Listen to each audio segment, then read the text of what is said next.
नमस्कार दोस्तों, औरंगाबाद न्यूज़ में आपका स्वागत है। आज पूरे महाराष्ट्र में, पूरे महाराष्ट्र की पब्लिक में एक ही चर्चा है कि विधानसभा के इलेक्शन को लेके और हमारे शहर औरंगाबाद शहर के पूर्व से जो इलेक्शन की जो तैयारी चल रही है, तो उसमें एक महिला जो अपना उम्मीदवारी दाखिल कर चुके हैं और उनका नाम है शकीला पठान जी। और ये अपक्ष उम्मीदवारी जो है तो पूर्व से लड़ रहे हैं, तो आज हम उनसे बात करेंगे, इसके ताल्लुक से चर्चा करेंगे पूर्व के ताल्लुक से। मैडम, आपका स्वागत है औरंगाबाद न्यूज़ में। आज जो आपने उम्मीदवारी जो दाखिल की है पूर्व से, तो ऐसा इतने बड़े बड़े दिग्गज नेता यहाँ से पूर्व से खड़े हैं, इतनी बड़ी बड़ी पार्टी है यहाँ पे, जैसा कांग्रेस की सीट खड़ी हुई है, भारतीय जनता पार्टी की सीट है, एमआईएम की सीट है, समाजवादी पार्टी की सीट है और सब अच्छे अच्छे नामचीन लोग खड़े हैं। इनके बीच में आपने जो अपना टिकट भरा है, तो ऐसा कौन सा मुद्दा, ऐसा कौन सा वो है जो आपने सोचा कि नहीं इसके लिए लड़ना चाहिए हमें? हाँ, देखो सबसे पहले तो मैं एक समाज सेविका हूँ और समाज की जितनी भी समस्या है वो मुझे पता है, इसलिए मैं मैदान में उतरी हूँ। मैं किसकी मतलब कॉम्पिटिटर नहीं हूँ और ना मेरा कोई है। तो मैं एक समाज सेविका हूँ और समाज सेविका रहूँगी और मुझे समाज के लिए कुछ करना है। पहले से मेरी जीत थी, मेरा काम करने का थोड़ा-सा अलग तरीका होगा, लेकिन मुझे सिर्फ़ समाज के लिए काम करना है, मुझे राजनीति नहीं करना है और मुझे समाज सेवा बन के समाज सेविका बन के समाज सेवा करना है। और जो भी जितने भी मसले हैं आज देखे होंगे आपने, मतलब अलग अलग तरीके से जो मसले हैं, कम से कम हजारों मसले हैं, लेकिन जो हमारे यहाँ के पूर्व के जो आमदार है वो कभी किसी गली में नहीं गए, कभी किसी मोहल्ले में नहीं, कभी दिखे ही नहीं। आधे लोगों को तो मालूम ही नहीं कि ये हमारे मोहल्ले पूर्व के ये आमदार है। आप सोचिए, आप जब आमदार मतलब मालूम नहीं है तो फिर काम करने कैसे, उनके पास कौन जाएगा, उनको कौन बोलेगा, या उनको पता ही नहीं कि ये हमारा आमदार है तो फिर काम कैसे होगा। इससे तो समस्या बढ़ेगी, गरीबी थोड़ी हटने वाली है। लेकिन मैडम, जैसा कि अभी आप देख रहे हैं कि स्मार्ट सिटी के नाम पे उसमें भी जो तो रोडों के उसके उसके काम कर रहे हैं, लेकिन शायद आप जहाँ तक आप सोच रहे, जो बता रहे सही है कि लोगों तक के वो मदद, हालांकि सरकार ने बहुत सारी स्कीमें डाली वो करी, लेकिन लोगों तक जो मददें नहीं पहुँच सकती, तो वो खुल के आप बताइए कि ऐसी कौन से ऐसे काम है जो करना चाहिए था आमदारों ने, उन्होंने लेकिन नहीं करे। तो ऐसे कुछ काम जो आप करना चाहते हैं, तो उसके बारे में आप बताइए कुछ। देखो, जो जरूरत की चीज है ना, जैसा अपन रोज अपने को लगती है ना सुबह से लेके शाम तक, जैसा पहले तो मसला है एजुकेशन का, फिर हेल्थ का है, फिर बिजनेस का है, जॉब का है, बहुत सारे ऐसे मसले हैं। उसमें से देखो, आज है ना बहुत सारे स्कूल बंद हो गए, जैसे झेडपी है, कम से कम 100-150 स्कूल बंद हो गए। और उसके बाद जैसा आपने जो मतलब जेंट्स हो या लेडीज हो, उसके लिए है ना कोविड से लेके आज तक है ना कोई काम ही नहीं है, क्योंकि बोलते हैं खाली दिमाग शैतान का घर, ऐसी नौबत आ चुकी है। तो इससे क्या होता है, जब क्रॉसेस होते हैं ना, झगड़े बढ़ते हैं, फिर मैटर्स बढ़ते हैं, फिर वो मैटर्स जैसा मैं महिला के ऊपर काम करती हूँ तो फिर वो मेरे पास आते हैं। तो मैंने बोली चलो अपने को अगर कुछ अच्छा करना है, इनके लिए काम करना है, तो मैंने सोचा कि मुझे इस बारी को है ना तो फॉर्म भरना ही है आमदारगी का। इसलिए मैं मैदान में उतरी हूँ और यहाँ से आगे मैं, अगर अल्लाह ने चाहा मैं आमदार बनती हूँ तो मैं कोशिश करूँगी कि ये सब समस्या थोड़ी थोड़ी दूर करूँ। क्योंकि आपने देखा होगा सबसे बड़ा मसला है पानी का। जो पानी की पाइपलाइन है वो अधूरी है, रास्ते का काम है वो अधूरा है। अब बहुत सारे कॉलोनी में जाइए आप, वहाँ देखिए मतलब पानी है ना कुछ ड्रेनेज का आता है कुछ गलियों में।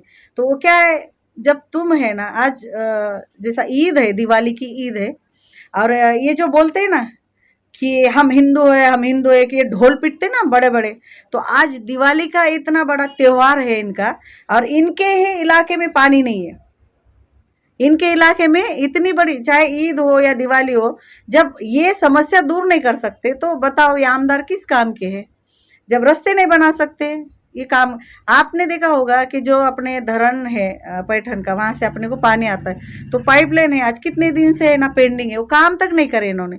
तो तुम बोलो पानी की समस्या कैसे छुड़ाएंगे। अभी ये जो कॉन्ट्रैक्टर है, इन्होंने क्या करे, रोड का काम लेकर किसी को दिए और वो अधूरा है। तो आज इतनी आपने आवाम को इतनी तकलीफ है, जनता को, अगर किसी की गाड़ी वहां से क्रॉस होती है तो कभी टायर का प्रॉब्लम है, पंक्चर होता है, तो बहुत सारी ऐसी तकलीफें हैं जनता को कि वो बोल नहीं सकते। इसलिए मैंने सोची कि चलो कुछ आगे कदम बढ़ाते हैं और एक अच्छा सा डिसीजन लेते हैं। इसलिए मैंने सोची कि मुझे कोई पार्टी बेटी से कुछ लेना देना नहीं है, कोई पार्टी का टिकट भी नहीं। मैंने ऐसा नहीं कि मुझे किसी पार्टी ने बुलाया नहीं या मुझे कोई दे नहीं सकता था। मैंने अगर मेरी प्रोफाइल रखी होती तो इंशाल्लाह मुझे तो कोई भी टिकट दे सकता था। लेकिन मैंने सोची कि मैं अपक्ष लड़ूंगी। उसका कारण ये है कि जब अपक्ष लड़ते हम तो एक आज़ाद होके लड़ते, और आज़ाद होने के बाद कैसे मैं खुद डिसीजन लूंगी कि मुझे क्या काम करना है। अगर तुम किसी के दायरे में या किसी के चौकट में रह के अगर काम करते हो तो वो काम सक्सेस नहीं होता। लेकिन मैं खुले दिल से काम करूंगी और अच्छा कोशिश करूंगी कि सबसे अच्छा काम करूं, और जो भी आवाम की समस्या है, जनता की समस्या है, वो छुड़ाने की कोशिश करूंगी। जैसा कि मैडम अभी जैसा आप इंडिपेंडेंट खड़े हैं, आप अपक्ष उम्मीदवार है, लेकिन अगर काम करना है तो आपको, अगर आप चुन के आ जाते हैं पूर्व से, अगर आप आमदार बनते हैं तो उसके बाद आपको भी कोई पार्टी का सपोर्ट लेना पड़ेगा। तो आप इसके बारे में क्या सोचते हैं कि क्या आप सपोर्ट लेके चलेंगे, या आखिर तक जब तक आप अगर चुन के आ गए तो 5 साल आप इंडिपेंडेंट में ही जो है तो लोगों के काम करेंगे? देखो संविधान में है ना, सबको हक दिया है। आप अपक्ष भी लड़ सकते हो और अपक्ष होके भी काम कर सकते हो ना। वो आमदार को जितनी पावर्स रहती है उतनी मुझे भी रहेंगे ना। अगर कोई मेरे अच्छे काम करता है, मेरे जनता के साथ अच्छा काम करने के ये करता है या मुझे सपोर्ट करता है, तो मैं सोचूंगी इस बारे में। लेकिन अगर मुझे ज़रूरत ही नहीं पड़ी तो मैं क्यों किसी का सपोर्ट लूँ। आज तक मैं एक समाज सेविका हूँ, मैंने तो किसी का सपोर्ट नहीं लिया। मैं कोई पार्टी से ज्वाइन नहीं हूँ। या तो आजकल बोलते कि भाई आप ये पार्टी से हो, वो पार्टी से हो। मैं ये गलतफहमी दूर करना चाहती हूँ कि मैं कोई पार्टी से नहीं हूँ, मैं एक समाज सेविका हूँ। और मैंने 20 साल हो गए काम करे हुए, और मैंने ग्राउंड फ्लोर से देखा है कि जो घर घर जाके देखा है कि उनकी क्या तकलीफ है और क्या समस्या है। इसलिए ये जो बोल रहे हैं ना, बोलने तो कोई टेंशन नहीं है, लेकिन मैं कोई पार्टी से नहीं, ये मैं क्लियर करना चाहती हूँ। अभी जैसा कि आप जो उम्मीदवारी पूर्व से आए हैं, तो आपको कितना कॉन्फिडेंस है कि जनता, पूर्व की जनता आपको पूरा पूरा सपोर्ट करेगी? 101%, क्योंकि जनता को मालूम है कि सच क्या है और झूठ क्या है। उन्होंने 2014 से लेकर 2024 तक देखा है कि कौन सच्चा है और कौन झूठा है, किसने कितना काम करा है। वो जनता को मेरे मालूम है और मेरे आवाम को मालूम है। और मुझे तो लगता है 100% मैं तो जीत के आऊंगी। मेरे में तो उतना कॉन्फिडेंस है। चाहे लोग कुछ भी बोलने दो, कोई टेंशन नहीं। मेरे जितने भी आप बोलते कि मैं उनकी विरोधक हूँ या हूँ, ऐसा कुछ नहीं है। मैं किसी के विरोधक नहीं हूँ। बस मुझे जनता का काम करना है, उनके काम के लिए, उनके जो भी मसले हैं उसके हल करने के लिए मैं मैदान में उतरी हूँ। और जो लोगों के बारे में जो मुझे कमेंट्स कर रहे हैं, ये वो प्लीज़ वो मत कीजिए, क्योंकि अच्छा नहीं लगता। मैंने कभी किसी के बारे में कमेंट नहीं की। अगर मैंने किसी के बारे में कमेंट की होंगी तो मुझे बताओ, क्योंकि मैं किसी के ऊपर कमेंट करने का मेरे पास टाइम ही नहीं रहता। मैं जनता के सेवा में 24 घंटे लगी हूँ, तो मुझे बाकी का सोचने के लिए टाइम ही नहीं मिलता है। अभी आप चुन के आने के बाद में ग्राउंड लेवल के ऊपर जो काम होता है, जैसा घर घर तक पहुंच के जो ग्राउंड लेवल पे, वो आप कहाँ तक और कितना काम करने, क्या क्या आपके दिमाग में चल रहा है? देखो सबसे पहला तो मैं है ना, जैसा आपको बताइए मैंने, जैसा एजुकेशन है, हॉस्पिटल्स है, स्कूल है, कॉलेजेस है, रास्ते, नाली, पानी, ये जो है ना सब इस पे मैं पहले काम करूँगी।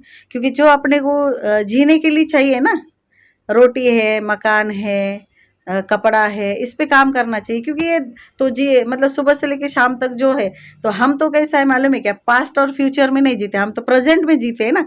तो सुबह से लेकर शाम तक ये प्रेजेंट में आता है। तो इसके लिए ज़्यादा कोशिश करूँगी मैं कि देखो आज है ना, तो बहुत सारे घरों में है ना जो ज़ईफ़ लोग हैं, तो उनके घर में कभी कभी खाने को रोटी भी नहीं रहती। तो आज देखे हुए कोई आमदार खासदार उन तक नहीं पहुंचता। जब इलेक्शन आता है तब उनके घर घर में उनको नाम पता होता है कि भाई इसका नाम ये है। लेकिन जब इलेक्शन होने के बाद कोई आमदार खासदार चुन के आता है, तो जब किसी गरीब की मदद के लिए उनको ज़रूरत पड़ती है, वो फ़ोन लगाता है कि भाई हेलो कौन बोल रहा है, सलाम करते। तो वो तब जैसे सामने से जवाब आता, आप कौन।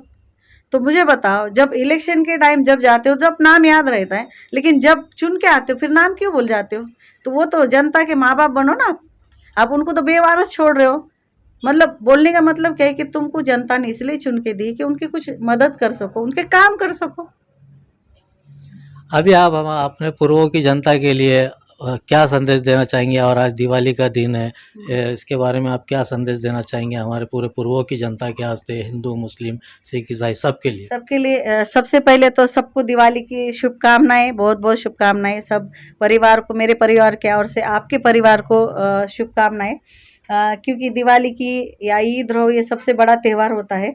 और मैं चाहती हूँ कि ये जैसा ये ईद है या दिवाली है, जो मीठा खाकर आप खुशियाँ मनाते हैं, वैसे मुझे वोट देकर आप समझे कि आपकी बहन है, छोटी बहन है, जो भी आपको समझना है, और मुझे एक अच्छे वोट देकर जिताइए। बस यही मैं कामना करूँगी, क्योंकि मुझे आप सभी से उम्मीद है और यकीन भी है कि आप मुझे चुन के दोगे। शुक्रिया। शुक्रिया बहुत बहुत मैडम। जैसा कि आपने देखा कि शकीला पठान जी जो पूर्व से इंडिपेंडेंट टिकट के ऊपर जो तो अपनी उम्मीदवारी दाखिल की है, और इनका एक मुद्दा भी है कि जो स्कूल से लेके हॉस्पिटल से लेके जो आज पूरा चल रहा है आनाकानी, तो इसके ताल्लुक से भी काम करेंगे, घर घर के से काम करेंगे लोगों तक के। तो इसी के साथ इनका पूरा पूर्वों का और पूरा उसका बहुत अच्छा वर्क रहा है हमेशा से। ये काफ़ी पुराने कार्यकर्ता पूरे पुराने समाज सेवी कर रहे हैं। तो इसी तरह से देखते रहिए औरंगाबाद न्यूज़। मैं ज़ाकिर अहमद सिद्दीकी, कैमरामैन असलम खान के साथ। जय हिंद, जय भारत।